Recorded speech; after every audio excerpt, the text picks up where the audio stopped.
Welcome to RR food box channel. ఈరోజు మనము మసాలా వంకాయ, పొడవు వంకాయలతో మసాలా వంకాయ చేసుకుంటామండి.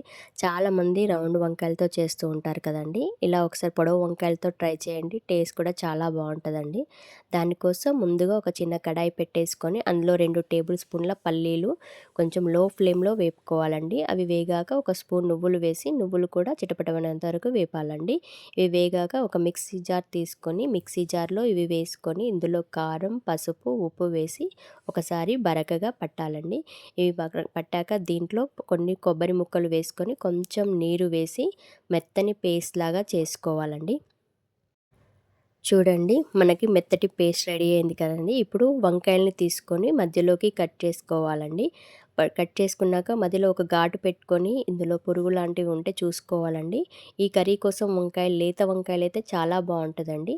ముదురు వంకాయలు కర్రీ టేస్ట్ రాదండి. అందుకే లేత వంకాయలు తీసుకోండి. వంకాయలన్నీ కట్ చేసుకున్నాక ఈ కట్ చేసిన మధ్యలో మనము ముందుగా రెడీ చేసి పెట్టుకున్న మసాలా ఉంది కదండి, అది పెట్టుకోవాలండి.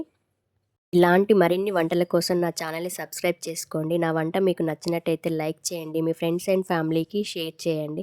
చూడండి, ఇప్పుడు వంకాయలు మొత్తం మసాలా అంతా ఫిల్ చేశాను కదండి. మసాలా మొత్తం ఫిల్ చేసుకున్నాక ఇప్పుడు ఈ కడాయిని స్టవ్ పైన పెట్టేసుకోవాలండి. స్టవ్ పైన పెట్టేసుకొని 2 టేబుల్ స్పూన్ల ఆయిల్ వేసుకోవాలి. ఆయిల్ వేసుకున్నాక దీంట్లో మనం కట్ చేసి పెట్టుకున్న తొడిమలు ఉన్నాయి కదండి, తొడిమలు వేసుకుంటే కర్రీకి చాలా టేస్ట్ వస్తుందండి. చాలామంది తొడిమలు కూడా ఇష్టంగా తింటారు. మా ఇంట్లో వాళ్ళు కూడా చాలా ఇష్టంగా తింటారండి. అందుకే నేను తొడిమలు వేసానండి. మీరు కూడా తొడిమలు వేసుకొని ఒకసారి తిని చూడండి, టేస్ట్ చాలా బాగుంటుంది. ఇవి వేసాక మూత పెట్టేసి 1 నిమిషం పాటు ఉడకనివ్వాలండి. చూడండి, మనకు బాయిల్ అవుతుంది కదా, ఆయిల్లో ఫ్రై అవుతున్నాయి కదా. నువ్వు నిదానంగా కలపాలండి. మరి స్పీడ్గా కలపకుండా చాలా నిదానంగా కలిపి ఇవన్నింటిని ఒక సైడ్ కని ఇందులోనే ఆయిల్లోనే 1 స్పూన్ అల్లం వెల్లుల్లి పేస్ట్ వేసుకోవాలండి. అల్లం వెల్లుల్లి పేస్ట్ పచ్చివాసన పోయేంత వరకు చక్కగా వేపుకోవాలండి. కొంచెం ఎర్రగా అయ్యేంత వరకు వేపాలండి. అల్లం వెల్లుల్లి పేస్ట్ సరిగా వేగకపోతే కర్రీ అనేది టేస్ట్ రాదండి. అందుకోసమని చక్కగా వేపుకోవాలండి అల్లం వెల్లుల్లి పేస్ట్ని. ఇదంతా బాగా కలిపి మరొక నిమిషం పాటు మూత పెట్టి పక్కన పెట్టుకోవాలండి. చూడండి, వంకాయలు చక్కగా ఫ్రై అవుతుందిగా తెలుస్తుంది కదా. ఇప్పుడు దీంట్లో మనం తయారు చేసి పెట్టుకున్న ముద్ద ఉంది కదండి, మసాలా ముద్ద, అది వేసుకోవాలండి. ఇదంతా చక్కగా ఫ్రై అయినట్టు తెలుస్తుంది కదా. ఇప్పుడు ఆ మసాలా ముద్ద వేసుకొని దీంట్లో కొద్దిగా కారం, కొద్దిగా పసుపు, కొద్దిగా ధనియా పొడి వేసుకొని నిదానంగా కలపాలండి. స్పీడ్గా కలపకూడదండి. ఇవంతా చక్కగా మసాలా అంతా కలిసేటట్టు నిదానంగా కలుపుకోవాలండి. ఇవంతా బాగా మసాలా ముక్కలకంతా పట్టేటట్టు నిదానంగా కలిపి దీంట్లో మనం ముందుగా మిక్సీ జార్ కడిగిన వాటర్ కూడా ఇందులో వేసుకోవాలండి. ఈ వాటరు మసాలా అంతా చక్కగా కలిసేటట్టు కలుపుకోవాలండి.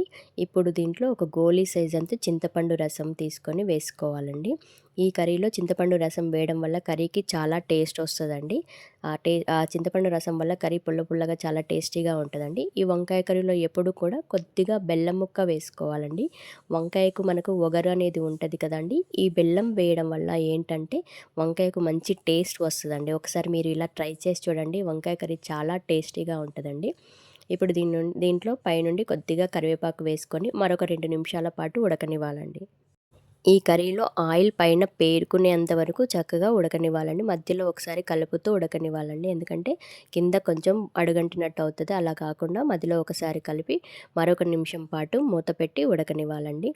ఇది మొత్తం చక్కగా ఆయిల్ అంతా పైన పేరుకుంది కదండి. ఇప్పుడు పైనుండి కొత్తిమీర గార్నిష్ చేసుకొని డిష్ అవుట్ చేసుకొని వేడి వేడి అన్నం వండి దాంట్లో ఈ మసాలా వంకాయ కర్రీ పెట్టుకొని తింటే మీకు చికెన్ మటన్ కూడా గుర్తురాదండి. అంత టేస్టీగా ఉంటుంది. మళ్ళీ మళ్ళీ ఇది చేసుకొని తింటారండి.